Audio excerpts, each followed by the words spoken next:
The earthquake that rocked Haiti sent immediate shockwaves around the world.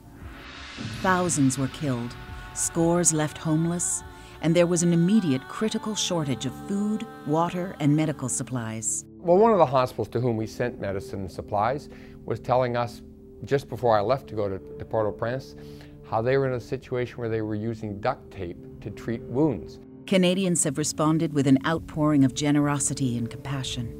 Canada's healthcare industry works with Health Partners International of Canada, or HPIC for short, to channel donations of medicines and medical supplies to those who need it most.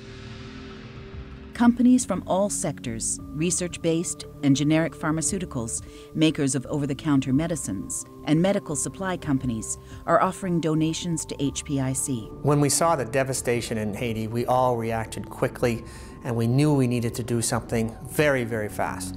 So we contacted our trusted partners, Health Partners International Canada. They have a network. They can deliver with their partners on the ground the products, particularly through packs like this one, the Physicians Travel Pack, that is quite independent. Physicians and healthcare professionals can carry this in areas that, quite frankly, weren't accessible to a lot of other aid projects. The immediate goal was to assemble 100 physician travel packs at HPIC's facility near Toronto's Pearson Airport. Each pack is a sort of mobile clinic that can go almost anywhere and treat up to 600 people. Each pack includes 2 boxes and it weighs about 50 pounds, and they include primary healthcare medicines. Both the industry and HPIC were in constant communication with Haitian government officials and with non-government organizations, doctors and nurses on the front lines. And I think this is what Canadians are expecting from their government, and this is what they are expecting from our industry association. And that's probably why the morning after the event, we were already on the phone to see what we could actually orchestrate. The pharmaceutical industry has responded to the need in Haiti in an absolutely wonderful fashion. They have been very generous in opening up their hearts and their doors. When a disaster strikes, we step up our game because we have to respond to increased needs. The pharmaceutical industry steps up its generosity. We saw it in the tsunami. We've seen that sort of wave this time, an interest in helping Canada respond to the drastic needs on the ground. The innovative pharmaceutical industry provided donations on a global scale, but given Canada's special relationship with Haiti, Canadian offices quickly stepped up and first shipments of medicines arrived to treat the sick and injured. I think when we saw the terrible news and devastating pictures that came out of Haiti, we wanted to know as an industry, and also Roche Canada, what we could do and how quickly we could do it. And we felt the most diligent steps was to make a financial donation and also give some products in kind. And we hope in turn that helps Haitians make a recovery and will treat probably tens of thousands of patients. Many RX&D member companies also began matching employee financial contributions. Donations began rolling in at an unprecedented level. As an industry and as a company, we feel compelled to give back whenever and however we can. We're very proud to be able to donate respiratory medicines, antibiotics, and other essential healthcare supplies to this effort.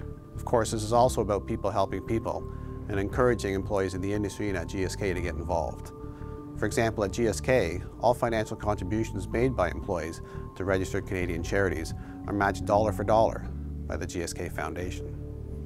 In addition, we encourage GSK employees to volunteer in their communities, and quite often they find themselves at Health Partner International's warehouse, filling physician travel packs with these essential medicines and supplies. As a company that makes medicines and an industry that brings medicines to people, everybody wanted to help. We have in AstraZeneca, alongside many other pharmaceutical companies in Canada, we've made medicines available through the HPIC organisation that can get out to Haiti. And you know, some of the terrible things that are going on there, some of the things that they need, such as anaesthetics. You've all heard the news about the amount of amputations that are taking place. The thought that some of these going on without proper anaesthetic, it's hard to comprehend the pain and everything that's associated with that. So these medicines going out are absolutely vital.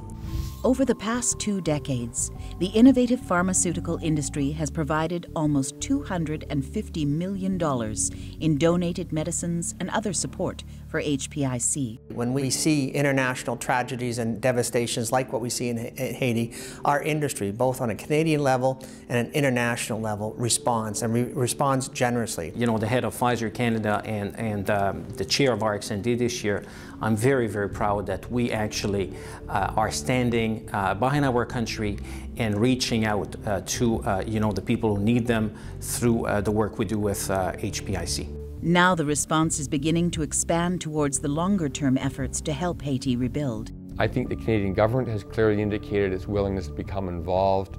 Canadian society is resonating with this.